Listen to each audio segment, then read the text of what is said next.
Hi, welcome to Tales of Dread. I heard something on the front porch, so I looked out the window.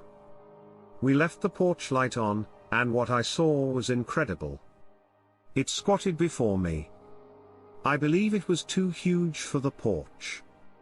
We left empty beer and drink cans, food leftovers, and garbage bags for the following day. I was 8 to 10 feet away.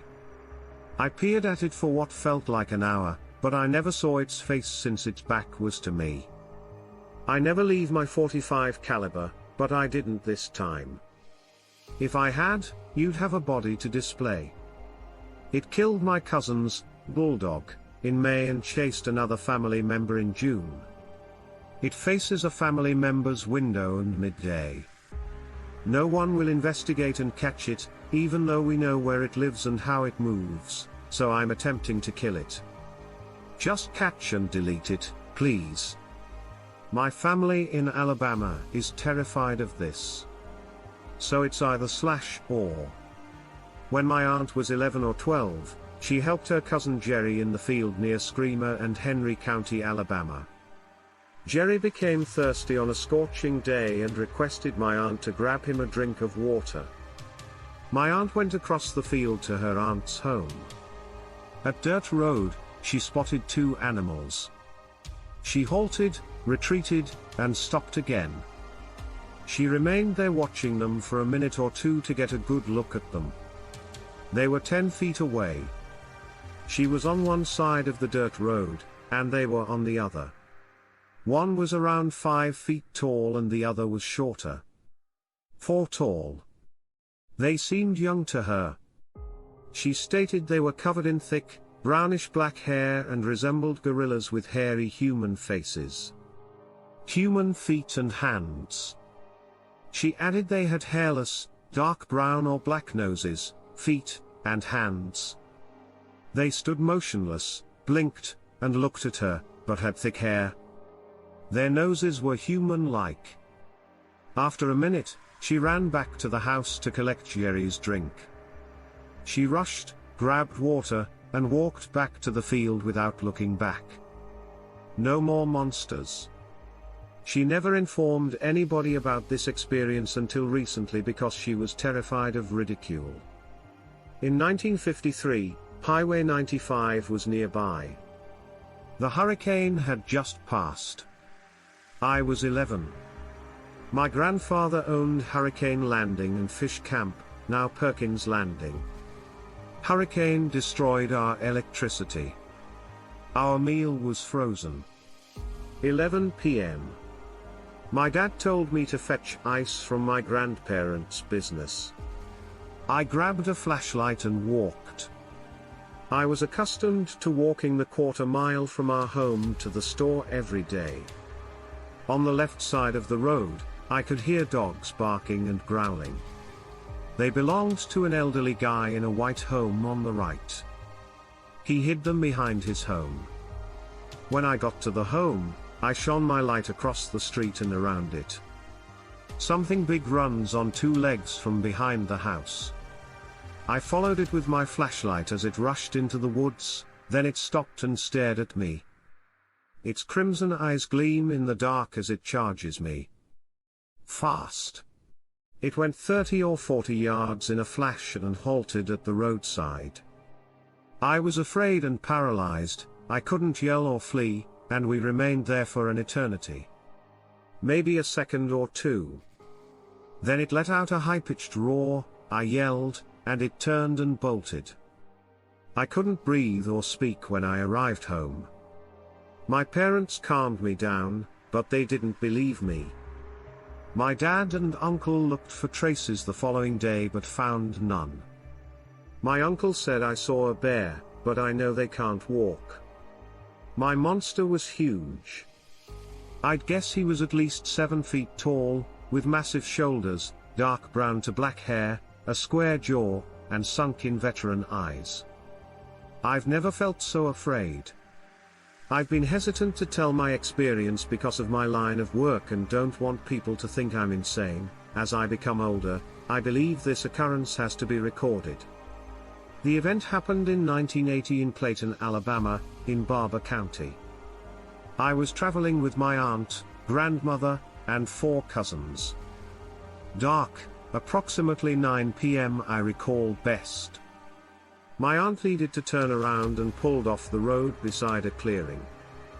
As we pulled off the road, the headlights caught a person mid-stride. It then instantly froze and did not move further. 30 yards from the automobile. Near? I saw the creature's side view, and it was gazing at us. Huge eyes looking at us are my most scary recollection. The animal seems shocked. Only the eyes were bare. Dark, longer, wavy hair covered arms and legs. Tall, huge, and slim. When it froze in the headlights, it was almost 7 feet tall. The monster held one arm behind it. My grandma cried and begged my aunt to go. My relatives were weeping in the back seat. But I can't look away. My aunt told my grandma he couldn't get in the vehicle, so she held it stationary as we watched for 2 to 3 minutes. It hardly moved. We couldn't see the thing till he moved. How did it stay still? As I write, my hair stands up. It terrified me. Wide-eyed, he continued looking at us. His gaze was unforgettable. My aunt finally flashed the lights. The beast ran into the woods when she did this. He was 10 yards from the trees and made it in a second. This big beast moves so rapidly. It traumatized me. Since then, I can't go camping alone in the woods. I attempted deer hunting but gave up. I get anxious in a tree stand when I think about this animal. I can't imagine finding this in the wild. I've seen them. I'm sure. I was there. The thing disappeared. My grandma and grandpa witnessed a weird creature in the 1950s, she recalls. 4 miles from my 1980s sighting is this house. She and my grandpa spotted a monster on the front porch late one night. Shadows obscured its chest and arms. Tall and hairy, she said. My grandpa roared at the animal, and it rushed into the woods, flailing through the trees and undergrowth. The following day they found 3 toed tracks, but they never saw the monster again. I drove a VW bus after my encounter. I could see well. As I reached the exit's first bend, I saw what I assumed was a giant white dog sprinting on all 4s up an embankment. We both reached the same location at the same time, and I feared I'd strike the dog, but it didn't see my vehicle until it was feet away. I don't recall slowing down, but I wasn't traveling very quickly since the bend was tight. When I spotted the monster, it stood on its rear legs. It had 8 inches white hair. It was stringy and unclean, with a round head, not a dog. It was dark as I passed the thing, which startled me. I couldn't see much of its face, but I saw a wide mouth or lips. The head and body weren't enormous. On November 9, 2008, my husband was camping with Boy Scouts on a hill southeast of Henderson Peak, approximately 200 yards from State Route 81, when he heard a strange pounding at 3 a.m. south of Key Ha State Park. 14 degrees with hellish winds. 3 hits 100 yards north of the encampment were characterized as firewood striking. It was quite noisy in the knocks, but the rhythmic noises decreased down the wind. These weren't little limbs striking one another, and he couldn't tell whether the wind was to blame. The only other campers on the mountain were a Boy Scout unit 4 miles distant on Lake China B. My spouse, an enthusiastic Bigfoot fan, woke up and believed this was consistent with prior knocking activity due to the weather and not wanting to startle the smaller campers. Although he didn't mention the noises the following morning, another adult did, and with careful roundabout inquiry, All other possibilities were removed, such trees, falling wind, branches striking one another due to the wind, etc. I'm posting this because he wasn't sure what the sound was and was hesitant to report it. Other reports of activity come from Talladega and Perry County. This July 2007 sighting was nearly an hour closer as the crow flies. My husband heard a loud explosion while hiking with his uncle in Vincent County when he was 12 to 14.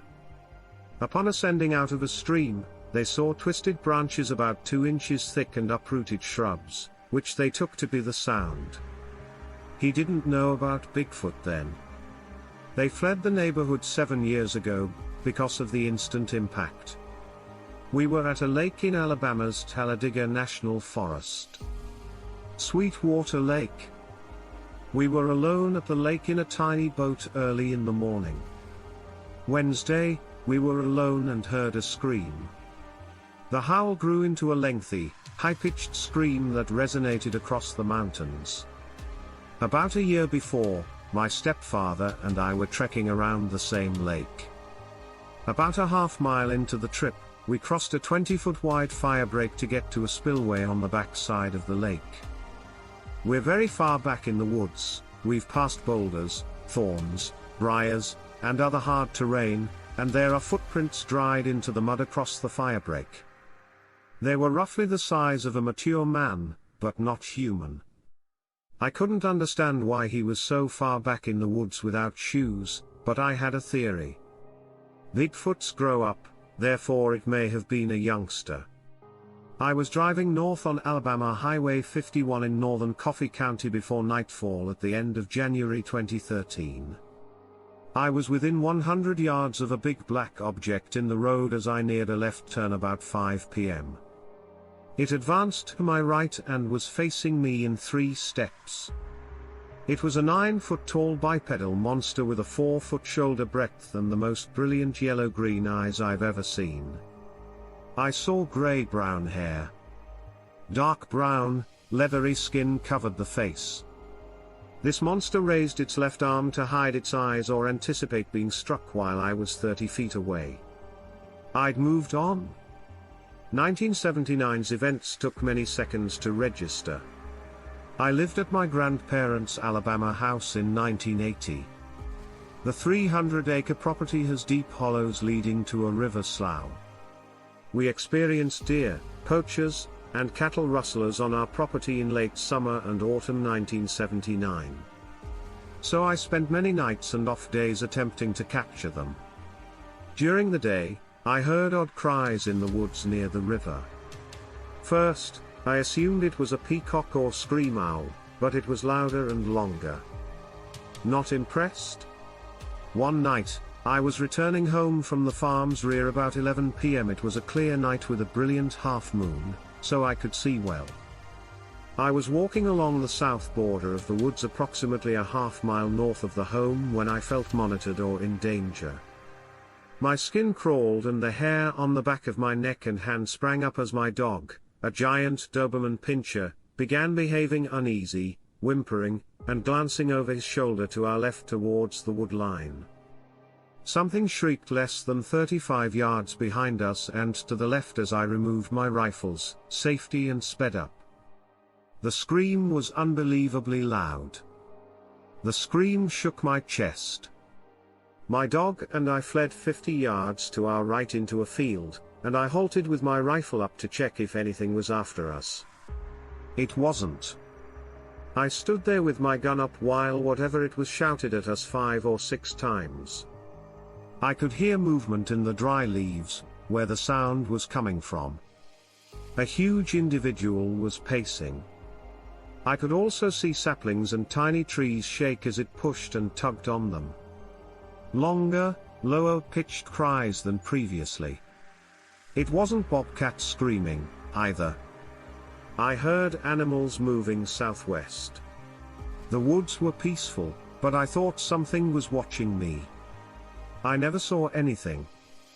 I backed away 100 yards and then ran back to the house, pausing every 50 yards to make sure it wasn't following me. Several nights later, I was getting ready for bed at 1:30 a.m. I walked out of the restroom into my bedroom to see my dog peering out the window. He was tense with his back and neck hair rising up and roaring menacingly. I've only seen him do it once, and he was serious. I saw a shadow travel from my front bedroom window to the west side of the house, where the moon was shining. My puppy grew and turned west. Hi everyone, welcome to Tales of Dread. A big human-shaped shadow moved over both west-facing windows. The dog continued snarling and pursuing the shadow, which was at least 10 feet tall to reach the windows. I was terrified and chambered buckshot in my riot shotgun. My dog was stiff and snarling at the north window of the spare bedroom. I looked out the bathroom window and saw nothing. My yard was encircled by a 3-foot-high hog wire fence with barbed wire and steel gates. Whatever it was jumped the fence to enter and exit my yard. The gates made a lot of noise if you attempted to climb or open them, so it didn't come or leave through them. In the weeks that followed, I discovered other deer along the river that had been slaughtered at the time. I believed poachers did it, but the bodies were intact save for their intestines being removed. Only possums and coons had eaten their flesh, and most of them had broken legs. One was a yearling spike buck. The buck I discovered was already dead. Broken branches, saplings, and hair around it. Deer hair draped from 2 trees around the corpse. Some tufts were 10 feet off the ground, and both deer's rear legs were shattered and twisted. Even then, I assumed something had seized the deer's rear legs and battered it against the tree. I never told anybody. My dad and others told me people had heard and seen unusual things along that river for decades. My neighbor said he saw a Bigfoot on this land a few years ago, and everyone scoffed.